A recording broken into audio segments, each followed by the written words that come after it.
باللہ من الشیطان الرجیم بسم اللہ الرحمن الرحیم سیروا فی الارض کے تحت اولیاء کا گہوارہ یہ پاکستان ہمارا۔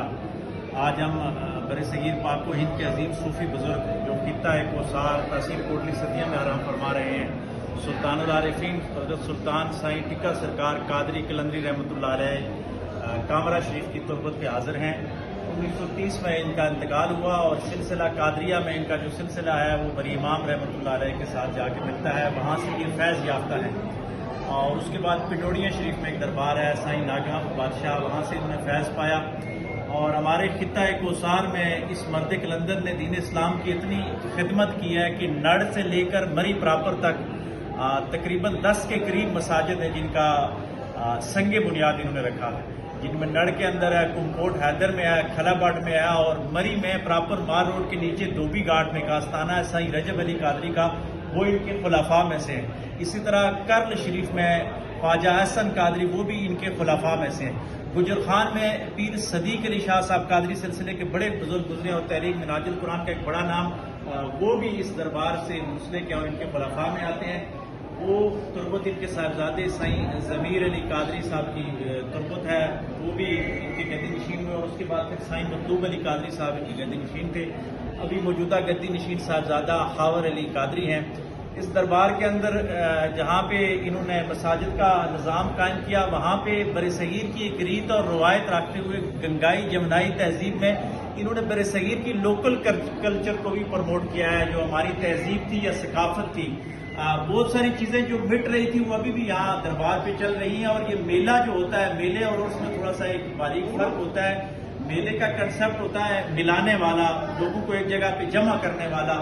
تو واصف علی واصف نے بڑی خوبصورت بات کی ہے کہ صوفی کے دربار پہ آ کر جو اللہ کو تلاش کرتا ہے اس کو اللہ مل جاتا ہے، جو کوئی اور چیز تلاش کرنے آتا ہے تو اس کو وہ مل جاتی ہے۔ پازیٹیو تھنکنگ کے ساتھ اگر ہم صوفیاء کے دربار پہ آئیں تو ہمیں یہ چیز ملتی ہے کہ ایٹ لیسٹ کتنے بے آسوں کو یہاں سہارا ملتا ہے۔ 3 وقت کے کھانے کے ساتھ ساتھ ثقافت کا ایک حسین مظہر بھی ہے۔ اور جو لوگ دین کی تعلیم حاصل کرنا چاہتے ہیں یا دین کے ساتھ لوگ لگانا چاہتے ہیں تو وہ مسجد بھی قائم ہے جہاں نماز جمعہ ہوتی ہے، باقی مسائل۔ اور ان کی ایک بڑا کام یہ ہے ہماری پہاڑی زبان کے حوالے سے ڈاکٹر صاحب آپ نے ان کا بتانا یہ کہ کیسے یہ جب ان کا ظہور ہوا کیسے ان کو، اور اس کے بعد ان کی جو باقی کرامات ہیں اور خاص کر جو ان کی پہاڑی زبان کے اوپر جو ہے نا اس کے اوپر تھوڑا سا بتائیے۔ جی، بڑی خوبصورت بات آپ نے پوچھی۔ ان کا ویسے تو اللہ کے ساتھ انہوں نے لو لگائی ہوئی تھی، ان کا سلسلہ ادھر تھا، لیکن یہ ہماری روایت کے مطابق یہاں پہ زرعی زمینیں تو نہیں تھی، لوگ فوج میں جایا کرتے تھے۔ برطانوی دور میں بھی یہ برطانوی دور میں باقاعدہ سپاہی بھرتی اور حوالدار تک گئے۔ جب پہلی جنگ عظیم شروع ہوئی جو برطانیہ نے ترکی کے خلاف خلافت عثمانیہ توڑنے کے لیے کی، تو ہمارے فوجی جو تھے یہ برطانیہ کے ساتھ لڑ رہے تھے۔ تو یہ وہ مرد قلندر تھا جس نے وہاں جانے سے انکار کر دیا۔ انہوں نے کہا کہ خلافت عثمانیہ کے خلاف مسلمان فوج لڑے تو یہ بہت بڑا جرم ہوگا اور یہ جہاد نہیں بلکہ بغاوت ہوگی مسلمانوں کے ساتھ، میں نہیں لڑنا چاہ رہا۔ انگریز نے جب مجبور کیا تو جس ریل کی بوگی میں ان کو بٹھایا جاتا وہ ریل چلتی نہیں تھی۔ متعدد بار انگریز نے یہ تجربہ کیا، لیکن ایک ہمارے علاقے کے سردار حکمدار ستی صاحب تھے، وہ ان کے امراض تھے کہ یہ رات کو کتنی عبادت کرتے ہیں۔ انہوں نے انگریز سی او کو کہا کہ آپ حوالدار ٹکا کو ٹرین سے اتاریں پھر ٹرین چلے گی۔ یہ ماننے کو تیار نہیں ہے، یہ کہہ رہا ہے کہ ہم اس جنگ میں شرکت نہیں کرتے، یہ مسلمانوں کے خلاف ہے۔ جو ان کو اتارا گیا تو ٹرین چلنا شروع ہو گئی۔ انگریز نے جب 2-3 دفعہ یہ تجربہ کیا تو اس کے بعد خاموشی کے ساتھ ان کو وہاں سے بھیج دیا کہ یونٹ میں بغاوت نہ پھیل جائے۔ وہاں سے واپس آ کے اگلے جو 10-15 سال ان کے پاس تھے، انہوں نے یہاں آ کے دین اسلام کی پھر یہ خدمت کی اور یہ لو لگائی۔ اور سائیں ناگا میرا بادشاہ یہاں آئے بھی، کامرہ شریف میں آ کے باقاعدہ دربار کی بنیاد بھی رکھی، اور یہ مسجد جو ہے یہ ان کی ابتدا بھی یہاں پہ انہوں نے رکھی، یہ مسجد قائم ہوئی۔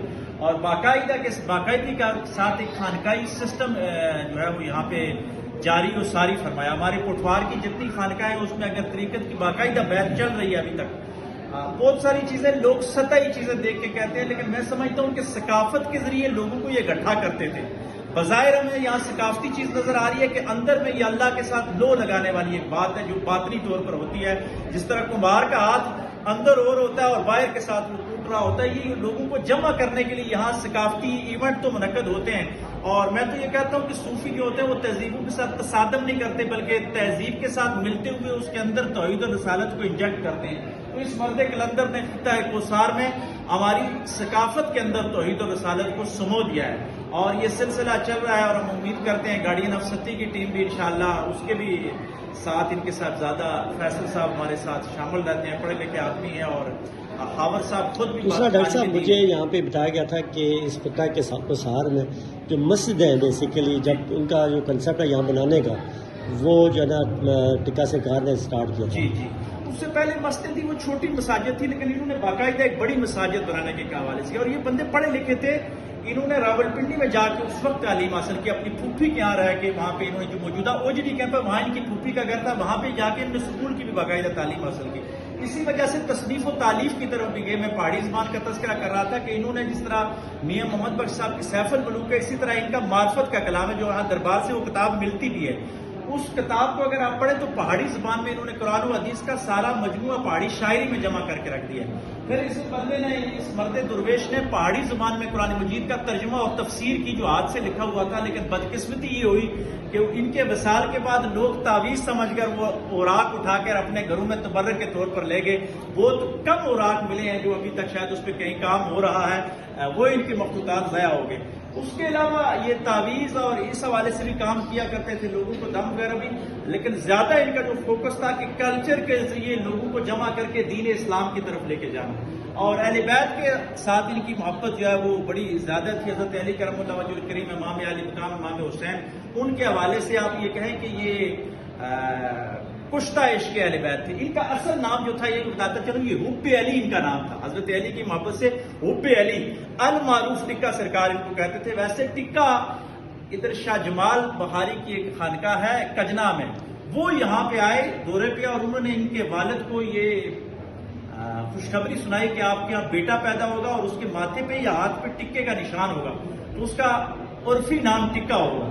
اس کی وجہ سے یہ ٹکا سرکار کے طور پہ تو ان کا اصل نام ٹکا سرکار اصل ٹکا ان کا نام ہے حب علی. اچھا حب علی. حب علی تو بچپن شروع سے نام کا رکھا گیا تو کہنا شروع ہو گیا، لیکن کچھ لوگ یہ بھی کہتے ہیں کہ انہوں نے اپنی محبت میں آ کے بعد میں اپنا نام حب علی رکھا ہے، لیکن ٹکا سرکار کے طور پر یہ زیادہ مشہور ہوئی. قادری کے ساتھ یہ کلندری سلسلہ بھی ہے. تو کلندریوں میں کیونکہ برصغیر کی ایک روایت ہے کہ دمال، وجد اور وجدان یہ بھی کچھ کیفیات ہوتی ہیں. ہمارے صوفیاء پہ کچھ لوگ نقد کرتے ہیں، لیکن تصوف میں بہت ساری چیزیں جو ہیں وہ کلچرل کے ذریعے ہوتی ہیں، وہ دین کا حصہ نہیں ہوتی بلکہ تہذیب اور سماج کا حصہ ہوتی ہیں. اس کے ذریعے لوگوں کو یہ اللہ کے قریب کرنے کی کوشش کرتے ہیں.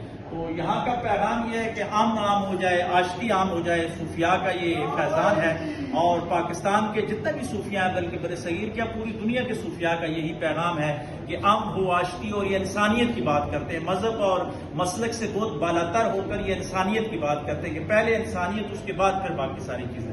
تو ہمیں انسانیت کی قدر کرنی چاہیے، اور اللہ والوں کا جہاں بھی کام ہے ہمیں ان کو سپورٹ کرنا چاہیے. ہاں اگر کوئی یہاں آ کے ان کا نام لے کے غلط کام کرتا ہے تو وہ اپنے گناہوں کا خود ذمہ دار ہے، لیکن یہ لوگ خیر کی تعلیم دیتے ہیں، ان کا مشن خیر ہی ہے. اللہ تبارک و تعالیٰ اولیاء کے آستانوں سے ہمیں خیر سمیٹنے کی توفیق عطا فرمائے.